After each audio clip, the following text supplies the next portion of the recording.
Bonjour, donc je suis au Mali en tant que secrétaire générale de la FIACAT, la Fédération internationale de la CAT, l'Action des chrétiens pour l'abolition de la torture. Nous organisons avec notre membre affilié, la CAT Mali, un séminaire de sensibilisation des faiseurs d'opinion pour l'abolition de la peine de mort au Mali.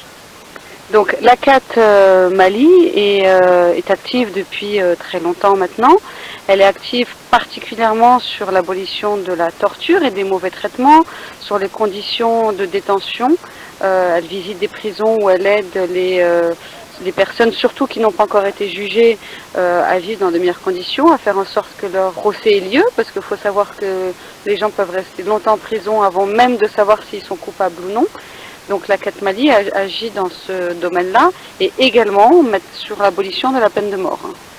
La FIACAT regroupe en tout 30 ACAT dans le monde sur 4 continents. En Afrique subsaharienne, nous avons 15 membres, en Afrique de l'Ouest et en Afrique centrale et Madagascar. Donc nous sommes actifs, la majeure partie des activités de la FIACAT sont en Afrique, dans ces pays-là. Les conditions d'admission, il faut qu'une ACAT soit créée dans un pays. C'est pas la FIACAT qui demande aux gens de créer une ACAT dans le pays. C'est un pays, une association nous contacte en disant voilà, nous avons créé une ACAT et nous voulons demander l'affiliation à la FIACAT. Donc ensuite, on leur demande de nous envoyer leur statut, leur règlement intérieur, de nous envoyer leur rapport d'activité.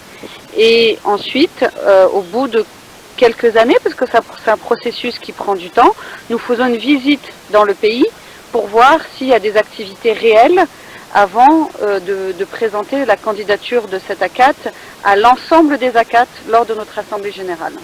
Aujourd'hui, on est là sur l'abolition de la peine de mort parce qu'aujourd'hui, il y a un mouvement abolitionniste universel, donc dans le monde entier, et l'Afrique n'est pas en retard du tout. Sur les 48 pays d'Afrique subsaharienne, 33 pays soit ont aboli la peine de mort, soit n'exécutent plus. Et 15 pays continuent à condamner et à exécuter.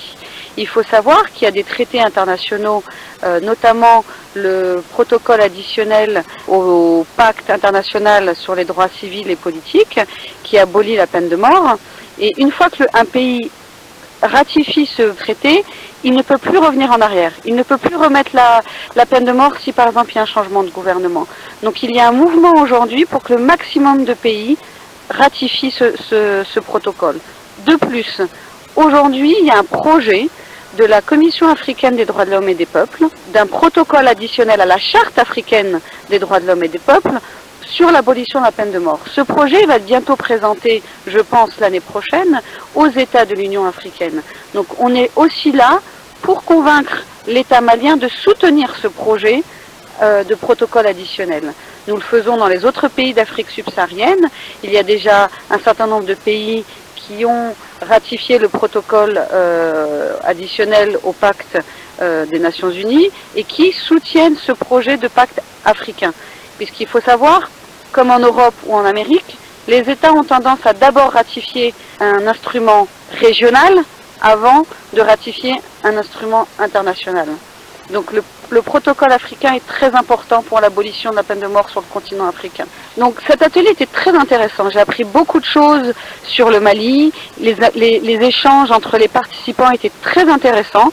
Donc pour vous expliquer un petit peu, les participants qui étaient là étaient des représentants protestants, catholiques, musulmans, des médias et des membres des organisations de la société civile.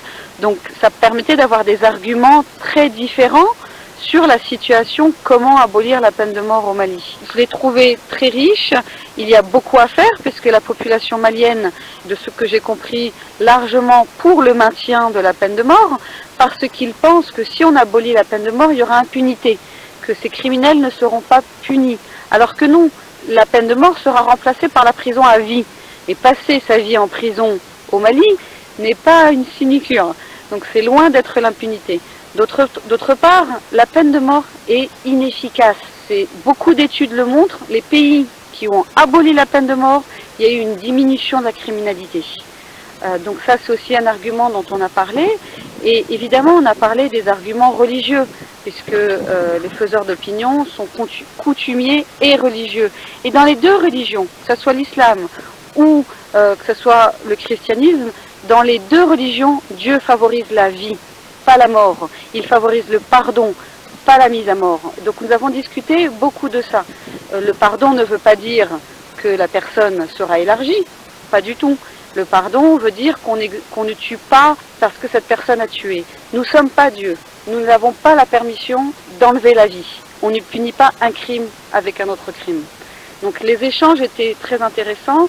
Ils vont aboutir à une déclaration que nous allons présenter aux autorités maliennes dans les 2 prochains jours, qui reprend les arguments et les raisons pour lesquelles nous demandons à l'État malien d'abolir la peine de mort dans son code pénal, mais aussi de ratifier le protocole additionnel des Nations Unies et de soutenir le protocole additionnel de la Charte africaine des droits de l'homme et des peuples. L'appel, c'est penser à la vie. La vie humaine est inaliénable. Personne n'a le droit d'enlever la vie.